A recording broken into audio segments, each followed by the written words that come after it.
دا چارسدی قبرستان دی دا تاسو وګورئ ګڼ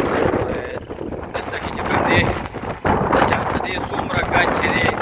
اراضي او دلته کې په دې مقبره کې پرېوځي چې تاسو د دې مقبرې حال کتلی شئ دا وګورئ ټول ملک داسې ډېران دی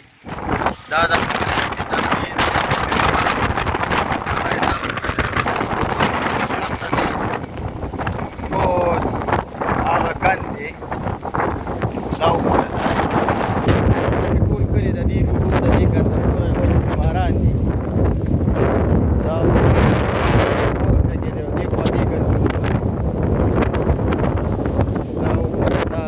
سپے حل دی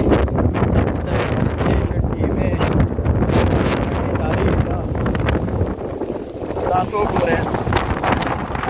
تاسو خپل اندازه وشي چې د دې ګردابو د ډېرانو د وجې دا ټول علاقه په عذاب کې راغله او دلته دا غټې غټې ادارې دي بس څه شي دا د دې دا تاسو دا د قبرستان حل